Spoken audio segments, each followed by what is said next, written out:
Hola, soy Pablo Vial, infectólogo de Clínica Alemana y director del Instituto de Ciencias e Innovación en Medicina de Clínica Alemana y la Universidad del Desarrollo. Después de muchos meses de restricciones y medidas de salud pública para cuidarnos y no infectarnos, aparece la promesa de vacunas que podrían contribuir a controlar esta pandemia. El de las vacunas, es un campo en el que tenemos noticias y novedades todos los días. Espero ponernos al día en lo que sabemos hasta hoy. En esta charla vamos a ver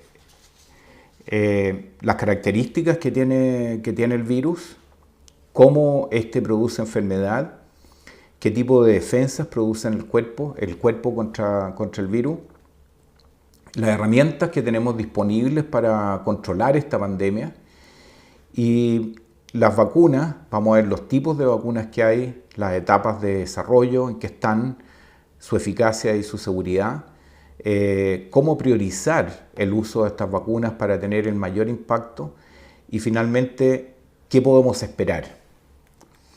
Con respecto al virus, esta es una enfermedad zoonótica, nosotros llamamos zoonótica cuando se transmite de otra especie. Es un virus que tiene material genético RNA, tiene una envoltura y tiene una proteína de superficie que se llama S, por spike, para entrar a la célula. Puesto gráficamente, ahí tienen una foto del virus, entonces tiene su material genético, que es una hebra, como se ve ahí, rodeada de esta envoltura, que es una envoltura que tiene proteínas y lípidos. Esa envoltura que tiene proteínas y lípidos es altamente sensible a deshacerse y que el virus se transforme en no infectante.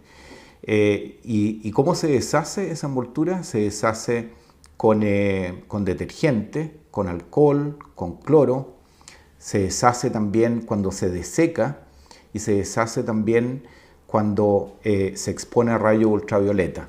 Entonces pongámoslo en la práctica, esa envoltura que tiene el virus y necesaria para infectar puede destruirse si nosotros mantenemos limpias las superficies con detergente y cloro, si ventilamos los lugares y el virus se deseca, y finalmente si hay exposición a rayos ultravioleta, eso significa asolear los lugares. Esas medidas son fundamentales y nos pueden servir para acordarnos de que tenemos medidas súper simples para combatir la infectividad del virus. También tiene estas proteínas que señalo con la flecha, que son las proteínas de superficie o spike por S. Esas proteínas que aparecen como unas prolongaciones hacia afuera del virus son una especie de llave que andan buscando una cerradura a donde entrar. Y desgraciadamente nuestras células, las células del ser humano, igual que las de los murciélagos, poseen esa cerradura y el virus puede entrar a nuestras células. No todos los animales tienen esa cerradura. Los coronavirus están ampliamente presentes en la naturaleza en diversas especies. Hay múltiples cepas de murciélagos y a los murciélagos no les causa enfermedad. Causa diversas enfermedades en animales, en mamíferos como cerdos, perros, vacas, gatos, caballos. También infecta ballenas, delfines y aves. Y nosotros conocíamos, antes de este siglo XXI, antes del año 2000, conocíamos coronavirus que eran como propios de los seres humanos, que producían un resfrío y ocasionalmente una enfermedad un poquito más grave, descompensaciones de pacientes que tenían bronquitis crónica o asma.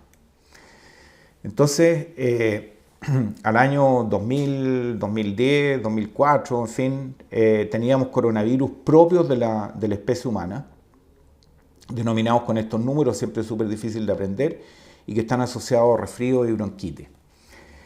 Aparecen pandemias que ya han ocurrido 3 por lo menos brotes importantes de coronavirus provenientes de los murciélagos. Los murciélagos tienen cientos de cepas diferentes y pueden encontrar un huésped intermediario como son este gato civet, o el camello, o el pangolín, que hacen de intermediarios para pasar la cepa del murciélago al ser humano.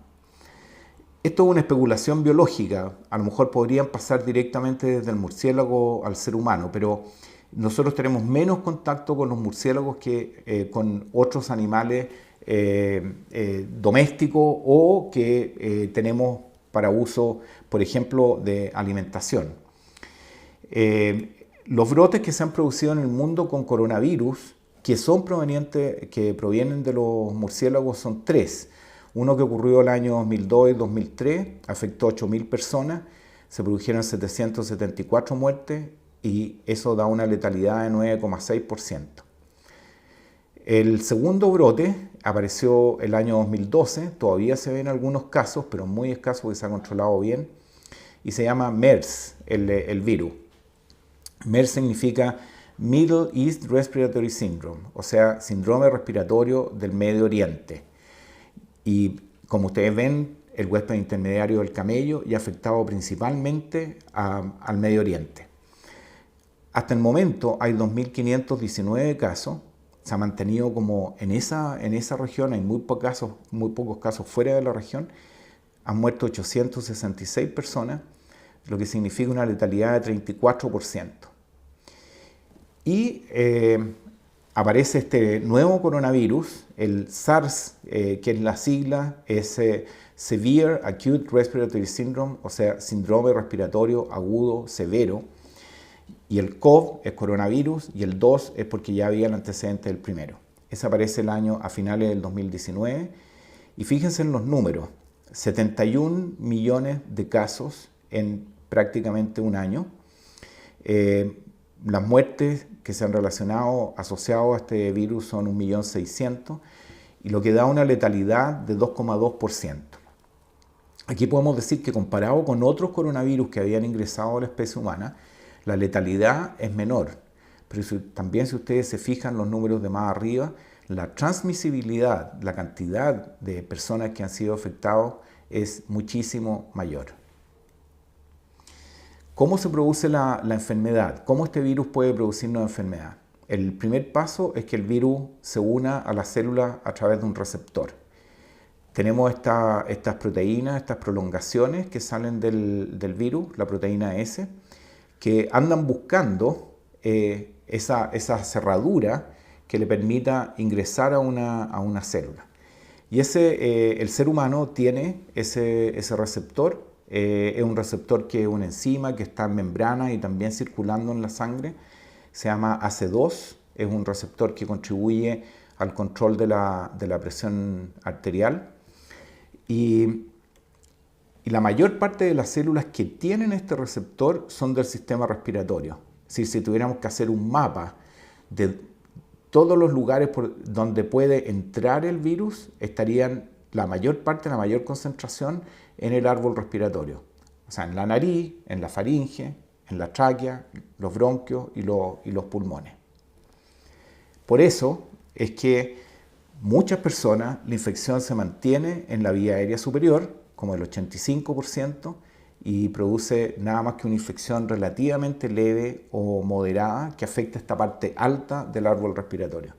Sin embargo, en cerca de 10 a 15%, el virus, podríamos decir, baja hacia los bronquios y los pulmones y desarrollan una neumonía, que obviamente, como cuadro clínico, es mucho más grave y puede comprometernos en funciones vitales. La enfermedad se manifiesta con diferente gravedad, como vimos. Algunos se mantiene en el árbol respiratorio alto, en otros baja. Entonces tenemos esta especie de graduación de una infección que puede ser asintomática, puede ser leve y puede ser grave. ¿En quiénes se produce la enfermedad grave? En mayores de 60 años, en enfermedades crónicas, personas que tienen enfermedades metabólicas, obesidad u otras enfermedades de sistemas corporales. Hay factores genéticos también y probablemente interviene la cantidad de virus con que nos infectamos. No es lo mismo infectarse en un encuentro casual, en que tenemos la distancia física adecuada, que cuando estamos en aglomeraciones, estamos muy cerca de otras personas y eventualmente nos puede transmitir una mayor cantidad de virus. ¿Qué pasa con los graves? Porque ya sabemos que los leves, la infección se mantiene alta y en general se resuelve en pocos días. Los graves, además del pulmón, se dañan otros órganos. Como vemos ahí, se puede dañar el corazón, se puede dañar el riñón, se puede dañar el hígado, se puede dañar el cerebro. Y se produce además como un evento sistémico, mucha inflamación y tendencia a formar coágulos. Es decir, además de tener daño específico en órganos, estamos muy inflamados sistémicamente y con una tendencia a formar coágulos que nos puede producir hartos problemas tanto a nivel pulmonar como a nivel cerebral. Este virus tiene una sorprendente capacidad de impactar biológicamente a diversos sistemas del ser humano. Entonces, si recorremos como la línea de tiempo de la infección, una persona se infecta, hay un periodo de incubación que normalmente dura entre 5 y 7 días, que es totalmente silente, no hay ninguna manifestación, y como a los 7 días o un poquito más comienzan los síntomas. Estos son síntomas generales. Puede ser fiebre, la mitad de la gente tiene fiebre nomás, no piensen que siempre tiene fiebre. Síntomas respiratorios, síntomas abdominales como vómito y diarrea. Y esta pérdida del gusto o el olfato que es tan única de esta infección. Y la gente le llama tanto la atención y resulta un efecto sumamente desagradable. Sin embargo, no grave. 8 a 10%, y esto está refrendado por datos chilenos, tienen que hospitalizarse. O sea que si nosotros tenemos casi 600.000 casos en Chile hoy día, han habido 60.000 personas que han tenido que hospitalizarse por el SARS-CoV-2 o el COVID-19. ¿Y por qué se hospitalizan? Porque tienen compromiso en los pulmones, una neumonía, tienen compromiso en vasos sanguíneos, en el corazón, en el cerebro, en los ojos, en la piel. Es decir, es una infección mucho más sistémica y mucho más severa. De ese porcentaje de personas que se hospitaliza, durante la segunda semana de la infección comienzan a tener dificultad para respirar y a oxigenar mal. Y un 5% desarrolla lo que se llama un distrés respiratorio del adulto y tiene que hospitalizarse en unidades de cuidados intensivos. De ese 5% hay un porcentaje que se recupera y un porcentaje que fallece, y tenemos globalmente hoy día en Chile que del total de casos reportados aproximadamente el 2%, 2,5% ha fallecido. Hay una tendencia a decir esto es como una influenza, tanto desde el punto de vista clínico como o por el impacto en salud pública. Y yo me hago aquí la pregunta, ¿es como una influenza en términos de impacto en salud pública? Pongo datos, todos los datos que voy a mostrar aquí son de la temporada pasada en Estados Unidos con respecto a influenza. En Estados Unidos, entre octubre del año 2019 y abril del 2020, hubo entre 39 y 56 millones de casos de influenza. Y los fallecidos fueron 24.000 a 62.000. Eso nos da una letalidad, es decir, cuántos se murieron de todos los que se infectaron, de 0,06%. O sea, 6 personas de cada 10.000. ¿Qué es lo que pasa con el SARS-CoV-2 dentro de lo que sabemos con los datos que tenemos hasta ahora?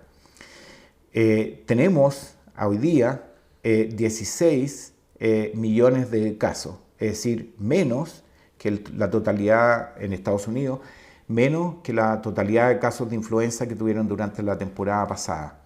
Sin embargo, miren la letalidad, 297.000 muertes contra entre 24.000 y 62.000. O sea, 2%, 2 de cada 100 personas fallecen por la infección. Obviamente que ambos datos, tanto el de la influenza como el de las muertes, no conocemos la totalidad del número de personas que se infectan, y pueden haber en influenza también infecciones asintomáticas o infecciones que no consultan o infecciones que no quedan registradas. Lo mismo sucede con el SARS-CoV-2. Pero la respuesta a la pregunta que hago arriba, ¿es como la influenza en términos de impacto de salud pública? Definitivamente no. ¿Qué tipos de defensa producimos contra el virus? Aquí vemos un seguimiento que se hizo de 9-10 pacientes.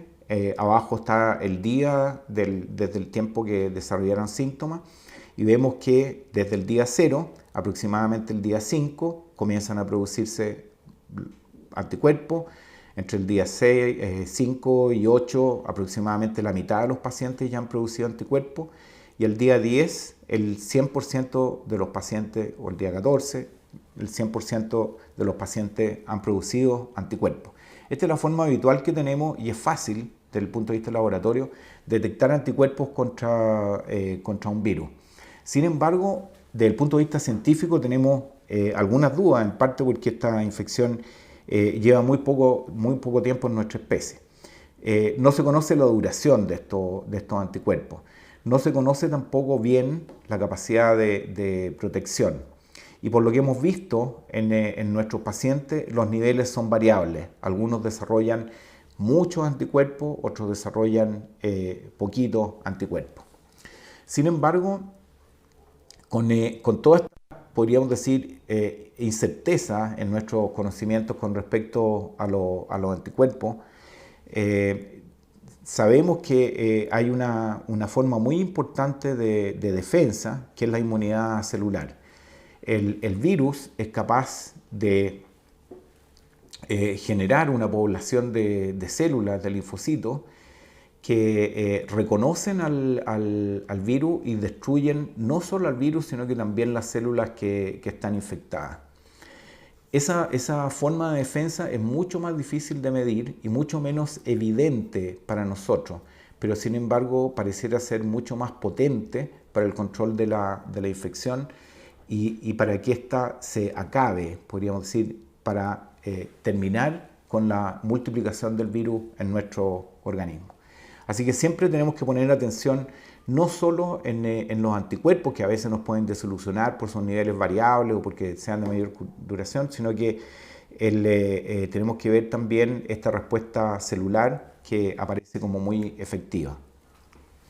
Ahora, cuando estamos frente a una pandemia, ¿cuáles son los pilares estratégicos del control de una pandemia? Hay 3 pilares. Las medidas de salud pública para disminuir la transmisión, y llevamos un año conociéndolas, insistiéndolas y reforzándolas y practicándolas. Las medidas de salud pública se refieren a todas las medidas que podemos hacer individualmente o colectivamente sin intervenciones farmacológicas y sin vacuna para controlar la transmisión. Significa, nos lavamos las manos, mantenemos limpia la superficie, mantenemos distancia social, usamos mascarilla, evitamos aglomeraciones, nos restringimos en nuestra circulación de tal manera de no llevar el virus o que las personas no lleven el virus de un lugar a otro. Y medidas más comunitarias, como son la cuarentena. Todos tenemos experiencia ya de que nos cuarentenen en nuestros barrios, en nuestro territorio, y tengamos que mantenernos dentro del hogar. Dentro de las medidas de salud pública, yo diría que las más importantes, y que tienen poco que ver con la acción que puede hacer uno personalmente, a pesar de que participa, es que identifiquemos los casos, sepamos quién está infectado, por lo tanto tengamos una muy buena capacidad de diagnóstico, que ese diagnóstico sea accesible, sea fácil, sea barato, y que la gente esté estimulada a reconocer la enfermedad. Testeo, diagnóstico, eso es fundamental. Tenemos, como el virus se transmite desde las personas, tenemos que identificar a las personas que están infectadas.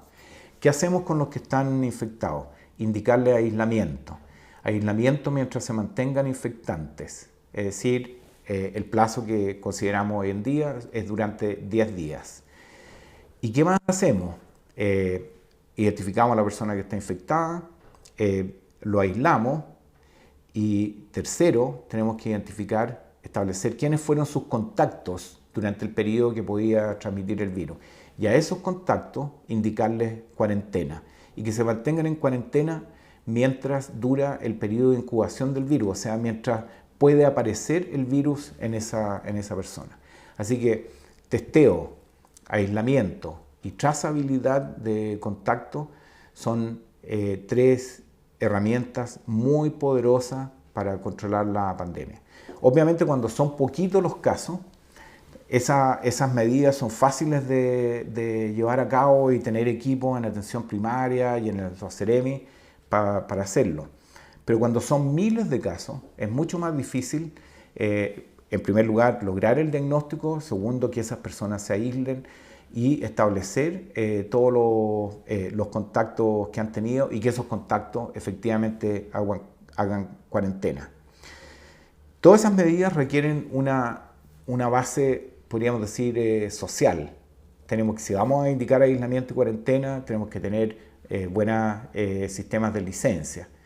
Si vamos a indicar cuarentenas comunitarias, tenemos que proveer de las necesidades que tengan, sobre todo las personas más vulnerables y que dependen de su trabajo todos los días. Así que medidas que podrían aparecer como bastante simples tienen una complejidad social en el bienestar de las personas de la cual hay que hacerse cargo. Bueno, fuera de todas estas medidas de salud pública que hemos visto que han sido aplicadas durante este año con distinto éxito en distintas localidades y países, tenemos un segundo pilar que es el tratamiento efectivo de casos leves y graves. Si tuviéramos un buen tratamiento contra el virus y pudiéramos, apenas identificáramos a una persona, indicarle ese tratamiento, cortaríamos la cadena de transmisión. Desgraciadamente, hasta el momento no tenemos ningún medicamento registrado que pueda ser utilizado con ese motivo. Tenemos algunos medicamentos que se usan en casos graves y que han demostrado cierta eficacia. No maravillosa, pero ha mostrado que en algunos casos es efectivo para evitar mayores complicaciones. Sin embargo, el tratamiento para casos leves o cuando identificamos un caso incluso asintomático con el objetivo de que esa persona no transmita más o en 24 horas deje de transmitir, eso aún no lo tenemos y sería un gran avance, un gran desarrollo disponer de ese tratamiento efectivo y que estuviera ampliamente disponible. Y el tercer pilar son las vacunas. Las vacunas, vamos a ver aquí una foto de un médico inglés que se llama Edward Jenner, que en 1796 administró material de la viruela de las vacas a James Phipps. James Phipps era el hijo de su jardinero. Y lo que hizo Jenner fue observar que la viruela de las vacas, cuando infectaba a seres humanos, no producía enfermedad, pero sí producía protección. ¿Cuál fue la observación? Las mujeres que ordeñaban vacas, que tenían viruela de las vacas, no estaban protegidas contra la viruela humana, que es una infección gravísima. Entonces, con esta simple observación dijo: voy a tomar material de viruela de las vacas y se lo voy a inocular con una especie de pluma en la piel de las personas. Esas personas desarrollaban una lesión y quedaban protegidos contra la viruela humana, que era la grave. Entonces, aquí está el principio de las vacunas, que es generar defensas propias contra un virus o una bacteria antes de que éste nos infecte. Por ejemplo, este niño tomó contacto con un virus parecido al de la viruela, desarrolló defensas propias, desarrolló anticuerpos y células propias para atacar al virus, antes, obviamente, de que se expusiera a personas que tenían viruela. En palabras más técnicas, o en otras palabras, la vacunación significa exponer artificialmente a una persona a una forma más segura del microbio que no produzca enfermedad, de tal manera de que el sistema inmune lo reconozca como enemigos cuando ocurre la infección natural. Es decir, cuando nos contagiamos, nuestro sistema inmunológico ya es capaz de reconocerlo como un extraño y a alguien que hay que destruir y atacar precozmente. ¿Qué tipos de vacunas están en desarrollo contra el SARS-CoV-2? Y voy a empezar por abajo en esta lista porque son los con los cuales estamos más habituados. Hay vacunas a virus atenuados, que son virus, podríamos decir, defectivos, el mismo SARS-CoV-2, que no es capaz de producir enfermedad, que ha sido atenuado por distintas técnicas y que sin embargo es capaz de producir una respuesta inmunológica. Esta vacuna de virus atenuado nosotros tenemos bastante familiaridad porque la utilizamos en nuestro programa de inmunización, el programa nacional o el programa internacional. Por ejemplo, hay vacunas de virus atenuado contra el sarampión, contra la rubiola, contra la papera, contra la fiebre amarilla. Después pasamos al otro nivel, vacunas a virus inactivados. Tomamos el virus, se cultiva, se producen en grandes cantidades y se inactiva por métodos físicos, que puede ser calor, o métodos químicos, de tal manera que el virus no sea capaz de replicarse cuando uno lo administra a un ser humano.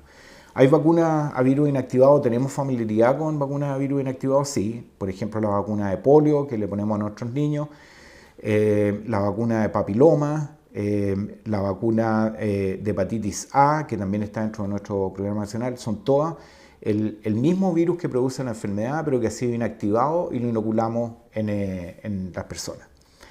Aquí comenzamos podríamos decir, a ver un poco más del futuro. Hay vacunas con otro virus, con genes de SARS-CoV-2. Por ejemplo, en este caso específico, hay vacunas que tienen adenovirus, a los cuales se le agrega un gen del SARS-CoV-2, de este gen de la proteína S, que es la proyección que hace hacia afuera. Y el adenovirus entonces es capaz de producir la proteína del coronavirus, pero no producir la enfermedad. Entonces, es capaz de generar una respuesta inmune, pero no la enfermedad. Tenemos antecedentes de que se utilice esto en seres humanos. La verdad es que las primeras vacunas que están licenciadas de este tipo, en que un virus es como transportador o vehículo de genes del SARS-CoV-2, se han utilizado contra el ébola. Y hay vacunas registradas contra el ébola, que obviamente no se han utilizado en Chile porque el problema se ha mantenido contenido fundamentalmente en África, pero allí sí está en uso. Ya ha demostrado ser segura y efectiva. Después tenemos vacunas con solo proteínas del virus. Aquí se fracciona el virus, o es una posibilidad, o se hace producir específicamente la proteína que queremos en distintas plataformas, y llegamos como a tener un líquido que contiene miles de unidades de una proteína específica del virus y nada más. Por lo tanto, es muy segura y contiene lo que nosotros pensamos que produce la mejor respuesta inmune. ¿Hay antecedentes de uso de este tipo de vacunas en seres humanos? Sí. Por ejemplo, la vacuna contra la hepatitis B, que se usa en todos los niños, es una vacuna de proteína, de solo proteína. La vacuna contra el papiloma también es solamente proteínas del virus. Vacunas de DNA viral. De estas no tenemos antecedentes de que estén en uso en humanos. Hace mucho tiempo que se está trabajando en ella y simplemente aquí lo que se hace es poner un fragmento de DNA, inyectarlo a través de un sistema especial y que ese DNA entregue la información a las células para producir proteínas del virus.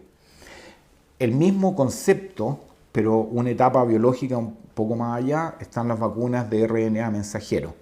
Aquí no se inyecta DNA, ni la vacuna tiene que llegar al núcleo para transcribirse, sino que se inyecta directamente el mensajero que le dice a la célula cómo construir la proteína que queremos. Y comienza a construir esa proteína y la proteína entonces desencadena una respuesta inmunológica.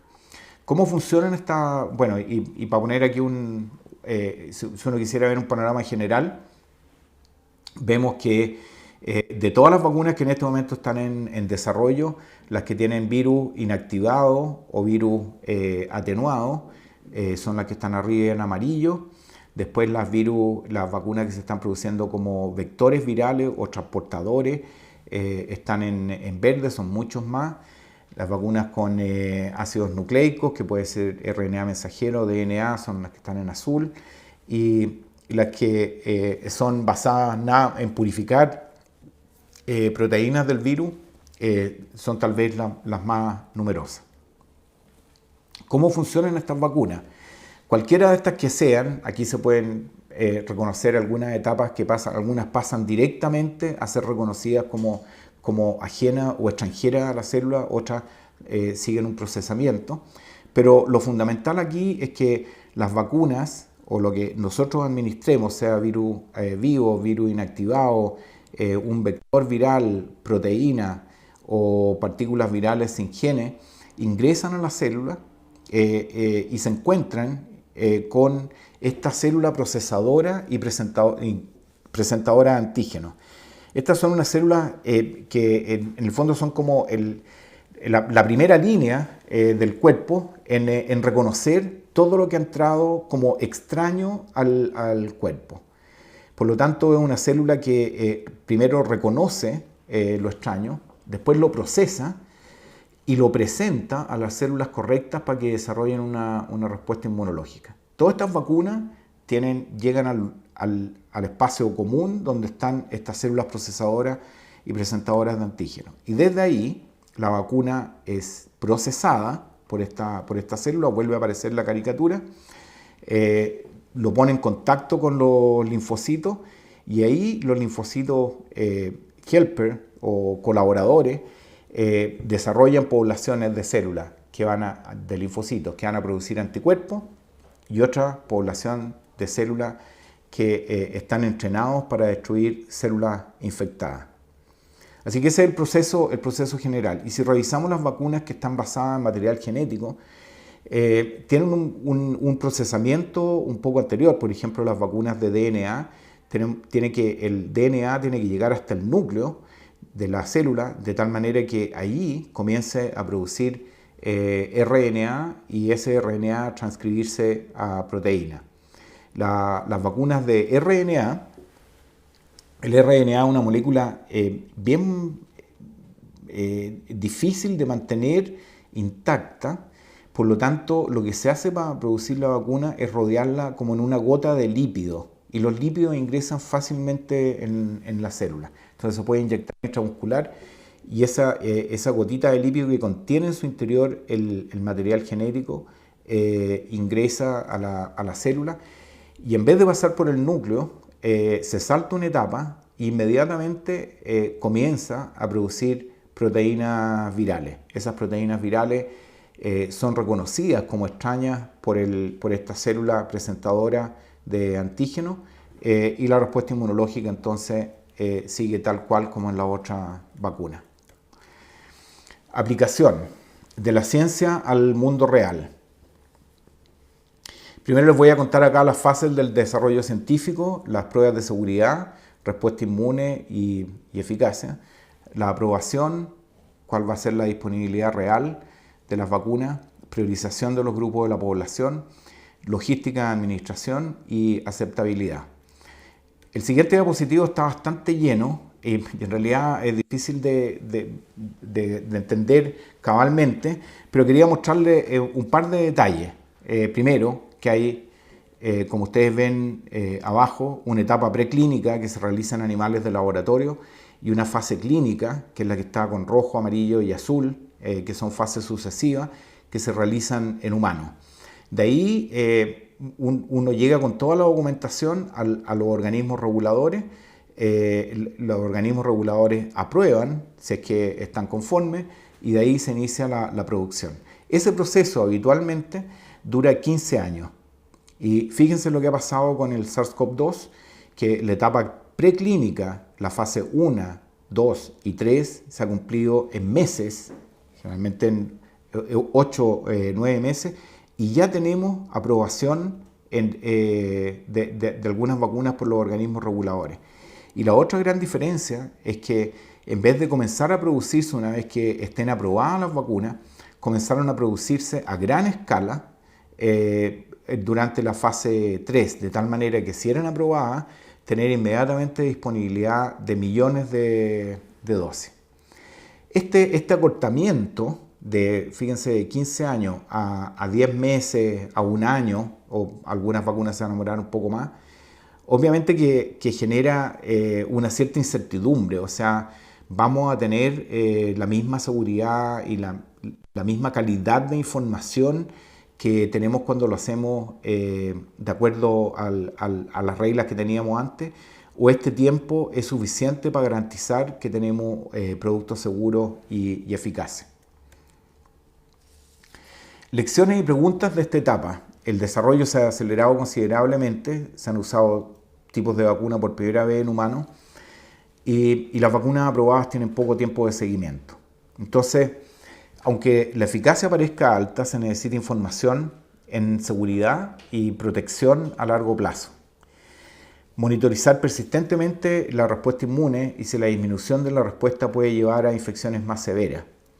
Establecer si las vacunas protegen contra infección o enfermedad. Una cosa es que la vacuna nos prevenga de contagiarnos y nunca lleguemos a tener el virus, a que la vacuna nos prevenga de enfermarnos. O sea, podemos, vacunados, adquirir el virus, pero nos protege contra la enfermedad. Obviamente que si protege contra el contagio, es una mejor vacuna porque también tiene el doble propósito, me protege a mí y protege a todos los demás alrededor porque si yo me infecto no lo voy a transmitir la enfermedad. Es diferente el grado de protección en diversos grupos de la población. Todos los estudios tienen que enfocarse en distintos grupos de la población de tal manera de estar seguro que a todas las edades efectivas, para todas las razas efectivas, hombres y mujeres efectivos, etcétera, etcétera. Y efecto a largo plazo en los nuevos tipos de vacuna es algo que tenemos que conocer. Criterios para evaluar una vacuna. La inmunogenicidad. Primero, eso lo vemos en modelos animales. ¿Es capaz de producir una respuesta inmune protectora y duradera? Después también lo conocemos en la fase 1 de los ensayos humanos. La seguridad. ¿Produce efectos adversos e indeseados? La seguridad se ve tanto en la etapa preclínica como en fase 1 sobre todo, después en fase 2. Siempre se hace un seguimiento cada vez con un mayor número de gente. La eficacia es si disminuye la infección en estudios controlados, si logra la vacuna proteger al grupo que está vacunado versus el grupo que no está vacunado o está vacunado con un placebo. Y finalmente la efectividad, que cuando uno utiliza la vacuna fuera de estudios controlados y la comienza a aplicar en la población, aparecen un montón de elementos nuevos que, por ejemplo, personas que no cumplen con el número de dosis, vacunas que no mantienen la cadena de frío, lugares a donde no llega la vacuna, entonces se producen esquemas incompletos. Controlan la enfermedad en la población, es decir, ya tenemos una vacuna que en el estudio parece que estuvo súper bien, ahora cuando lo usamos en la población en condiciones reales funciona o no funciona. Y finalmente, cuánto dura la protección contra la enfermedad, un factor súper importante. ¿Cómo podemos seguir la evolución de esta carrera por una vacuna? Hay rastreadores de información en vacunas COVID. Aquí les pongo un esquema del New York Times y ahí está la dirección web. Hay otro que es un poco más científico y más técnico, que es de la Organización Mundial de la Salud. Ahí está la dirección web. Y miren la información, por ejemplo, con qué parte de este trazador o rastreador, que tenemos 40 vacunas en fase 1, viendo inmunogenicidad y seguridad, 17 en fase 2, 15 en fase 3, 5 que están con autorización con uso limitado, 2 que están aprobadas para su uso, registradas por el FDA u otra agencia. El FDA ha aprobado una, esta semana probablemente apruebe otra. Y una que abandonó, una vacuna que fue abandonada, porque una vacuna que se estaba probando en Australia, de una compañía farmacéutica, que mostró que las personas que recibían la vacuna se les hacía el examen de VIH y aparecían como positivos sin tener el virus. Entonces es una consecuencia de la vacuna que obviamente que indeseable, que cuando a mí me hagan el examen del VIH aparezca como positivo sin que nunca haya estado infectado, en fin. Entonces se suspendió esa vacuna y se espera mejorar la formulación de tal manera que no ocurra ese efecto. ¿Qué vacunas están más avanzadas? El 13 de diciembre. La vacuna de Pfizer-BioNTech, que es en base a RNA mensajero, está aprobada en el Reino Unido, en Canadá, en México, en Estados Unidos como uso de emergencia. Tiene un 95% de eficacia publicado. La vacuna Moderna también en base al mismo sistema de mRNA tiene 95%. Gamaleva, la vacuna Sputnik 5 de origen ruso, está en uso en Rusia, está licenciada ya, que comunicó un 95% de eficacia. Y finalmente la vacuna de Oxford AstraZeneca, que tiene estudios de eficacia que muestran 67% de protección. En Chile, señalé acá un poco más oscuro, están en evaluación la vacuna de Pfizer y esta semana va a aprobación por parte del Instituto de Salud Pública. Está en fase clínica la vacuna de Johnson & Johnson, que es un adenovirus, la vacuna Oxford AstraZeneca, que es un adenovirus, y Sinovac, una vacuna de origen chino que es de virus inactivado, que también está en estudios clínicos en Chile. Disponibilidad real, y aquí voy terminando. En Chile, inicialmente la disponibilidad va a ser limitada durante el año 2021. Es muy probable que no tengamos dosis para todos ni dosis para la mitad del país, sino que para una fracción de la población. Probablemente también tengamos que usar más de un tipo de vacuna, no solo una plataforma o una formulación, sino que más de una, precisamente porque no todos los fabricantes van a tener el número de dosis que necesitamos. Y todas estas vacunas hasta ahora requieren 2 dosis, lo que nos impone un desafío aún mayor. No solo tenemos que inmunizar una vez al número de personas que necesitamos vacunar o a todas las personas de Chile, sino que lo tenemos que vacunar 2 veces, separados por 14 o 21 días, dependiendo de la vacuna. ¿Cómo priorizar los grupos de la población? Ya que no vamos a tener vacuna universal, podríamos decir, por lo menos la disponibilidad durante el próximo año, hay que priorizar qué grupos en primer lugar la van a recibir y qué grupos, si hay disponibilidad, la van a recibir primero.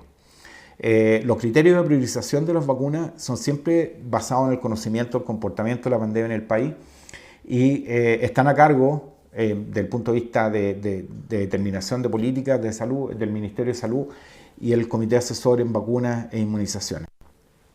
Los criterios son pensar en cuánto riesgo de enfermar grave, de hospitalizarse y fallecer tiene una población determinada. Segundo, mayor riesgo de exposición. ¿Qué personas están diariamente en eventual contacto con el virus y pueden adquirir la infección? ¿Cuáles son los grupos más vulnerables biológica o socialmente que debiéramos poner atención? Y finalmente las situaciones y personas con mayor riesgo de transmitir la infección. Para este criterio de priorización de vacuna, la edad aparece como uno de los principales criterios de priorización. Fíjense que aquí el grupo de 18 a 29 años aparece como el basal con el que vamos a comparar todo. Si comparamos a los niños de 0 a 4 años, tienen 4 veces menos posibilidades o riesgo de hospitalización. Los adolescentes entre 5 y 17 años tienen 9 veces menos riesgo de hospitalización. Sin embargo, si miramos para edades mayores, vemos que el grupo que lo sigue, 30 a 39 años, tiene 2 veces más posibilidad de hospitalizarse y los mayores de 85 tienen 13 veces más posibilidad de hospitalizarse que los adultos jóvenes. Con respecto a la muerte, si tomamos como comparación también el grupo de adultos jóvenes de 18 a 29 años, los niños de 0 a 4 años tienen 9 veces menos riesgo de fallecer que ese grupo, que ya fallecen muy poquito. Sin embargo, si miramos los mayores de 85, tienen 630 veces más posibilidades de fallecer. Entonces aparece obvio tirar una línea, por ejemplo, a los 65, en que comienza a aumentar exponencialmente el riesgo de fallecer. 90 veces el riesgo de un adulto joven, 220 veces.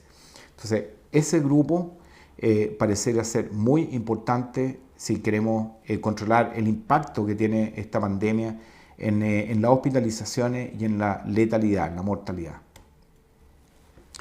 Logística de administración.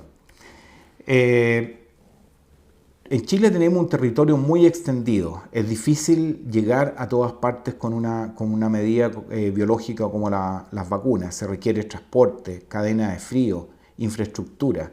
Fíjense que la vacuna que está en vías de aprobación y que ya se aprobó en Estados Unidos, que es la vacuna mRNA de Pfizer, requiere traslado de la vacuna a menos 80 grados, que no hay, o sea, supera la mayor parte de la capacidad que tenemos de cadena de frío en el país, y que va a haber que, obviamente, tener un sistema de cadena de frío especial para el transporte de esta vacuna, y tener una infraestructura especial también, que no va a estar presente en todas partes.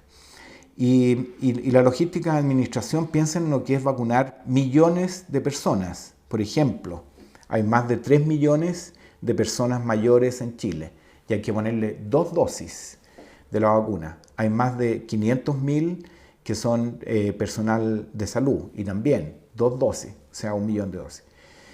Esto va a requerir un esfuerzo logístico importantísimo. Finalmente, para terminar, la aceptabilidad.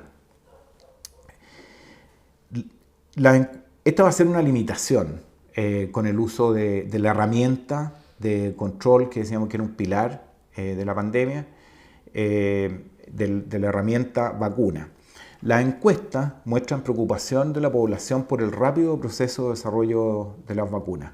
Si yo les decía, normalmente nos demoramos 10 a 15 años, ahora nos demoramos 1 año. Bueno, hay cierta preocupación con ese acortamiento de los plazos. Segundo, ¿cuál es la principal preocupación que manifiestan las personas con respecto a las vacunas? Y que 40-50% están diciendo que ellos no se vacunarían. ¿Por qué? Por seguridad. Tienen problemas de confianza con respecto a la seguridad y el tiempo que han sido observadas estas vacunas. También los nuevos tipos de vacunas generan incertidumbre en los efectos a largo plazo. Hay algunos tipos de vacunas que nunca se han utilizado en humanos y en el caso de la vacuna por vectores, que han sido solamente utilizados en el control del ébola. Entonces, debe explicarse lo que significa autorización de uso de emergencia. Esta es una autorización bien especial porque estamos súper conscientes que el tiempo de desarrollo ha sido corto y obviamente necesitamos mucho mayor tiempo de observación. Y el uso de emergencia es porque estamos en una emergencia y requerimos tener todas las herramientas que podamos para controlarla. Pero ese uso de emergencia tiene que ir acompañado de una monitorización y vigilancia precisamente de los factores que nos están preocupando. Y nuestra comunicación tiene que entregar información transparente, confiable y oportuna. Para terminar, comentarios finales. Hay razones para un cauto optimismo. Ya hay vacunas aprobadas que tienen un uso limitado y de emergencia. Y hay muchas que están en etapas avanzadas de desarrollo. La información de seguridad y efectividad debe monitorizarse, reevaluarse constantemente y continuar más allá del proceso de aprobación y registro, proceso que tiene que hacerse con rigor científico. De tal manera de, si se producen eventos tanto relacionados con la eficacia como la seguridad, sepamos oportunamente. La disponibilidad limitada de dosis y las limitaciones en la capacidad de administración obliga a priorizar a grupos de mayor riesgo, que tengan mayor riesgo de enfermedad grave, o a los grupos que están más expuestos a la infección. Los grupos que están más expuestos a la infección son, en primer lugar y en primera línea, el personal de salud que atiende, por ejemplo, en unidades de cuidado intensivo, en unidades de emergencia, etc. Esto hace indispensable que durante el 2021, el próximo año, se continúe reforzando las medidas de salud pública para evitar nuevas olas de la pandemia. Si no podemos confiarnos en que la herramienta o el pilar vacuna nos va a resolver el problema en los próximos meses a corto plazo. Son una promesa, van a contribuir al control y el impacto que tiene la infección en la población, pero no va a ser suficiente en los próximos meses o el próximo año. Así que mantener la alerta, mantener las medidas de salud pública que hemos conocido. Y finalmente se requieren estudios clínicos de las vacunas en embarazadas y en niños, de tal manera de completar todos los grupos que eventualmente debiéramos vacunar ante una vacunación universal. Bueno, con esto terminamos esta revisión. Obviamente que va a requerir de puesta al día, ojalá frecuente. Le agradezco infinitamente la atención y cualquier duda que ustedes tengan, en la pantalla va a aparecer un correo donde pueden enviarla.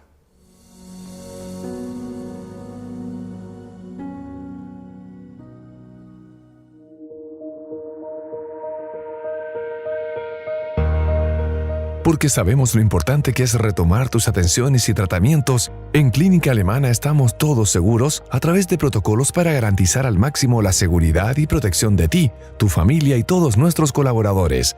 En los distintos accesos existe un control de temperatura e higienización de manos con alcohol gel. El uso de mascarilla es obligatorio de forma permanente para todos.